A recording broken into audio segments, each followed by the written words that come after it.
You said that the nuke Skullface was trying to spread around the world were equipped with a failsafe.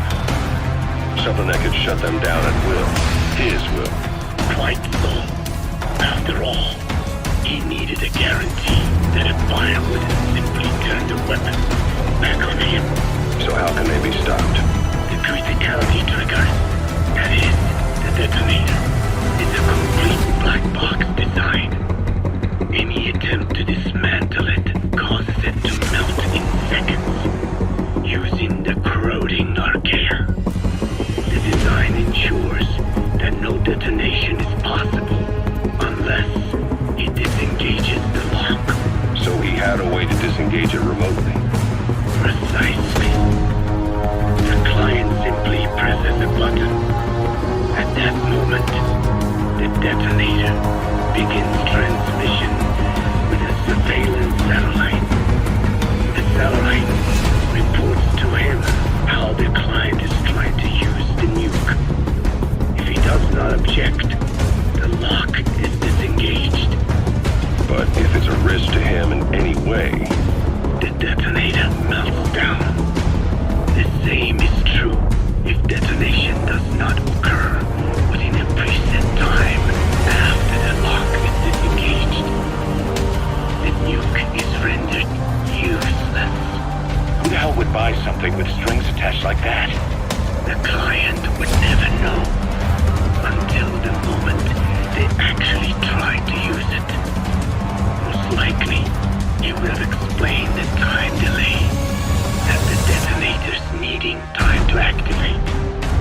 And he only intended to sell to technologically primitive groups in the first place. let me guess. He'd claim it was defective and offer a replacement.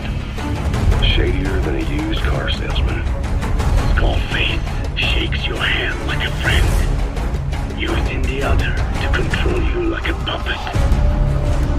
This is how he works. A ruler's greatest wealth is not money or land. It is the number of individuals under his control. Subjects who work, consume, are there to be used as pawns in war. For a capitalist ruler, his people's power becomes his power. You are the same. With your diamond dogs, you spin it with your speeches. But what you are doing is bringing as much talent as you can into your little domain. Every person another feather in your cap. Yes. Since ancient times, every civilization's ruler has had the same idea. When people unite under one will, they become stronger than the sum of their parts.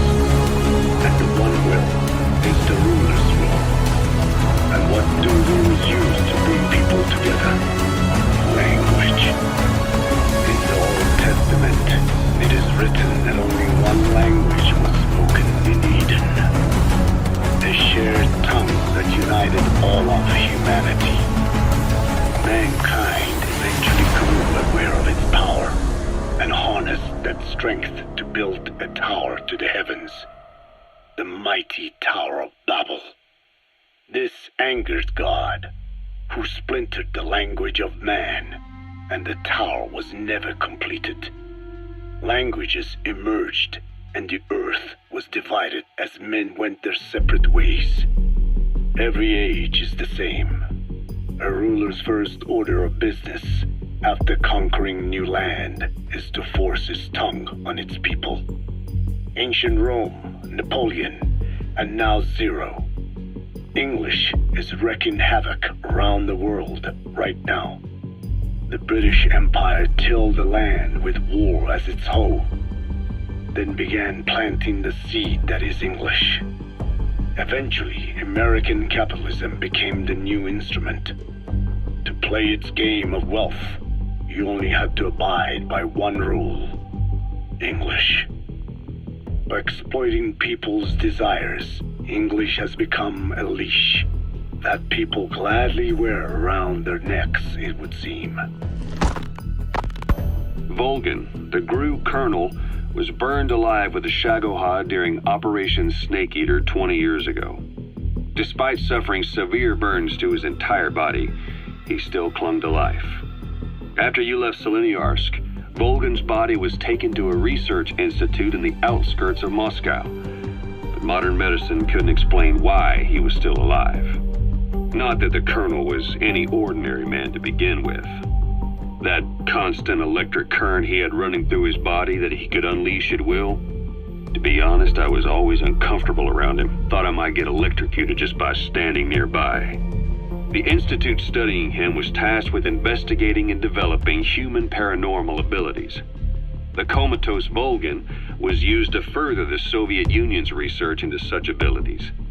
But not long ago, the facility burned to the ground, and Volgan's body was never found among the rubble, even though the fire started in the room where they were keeping him. This occurred at around the same time you woke up.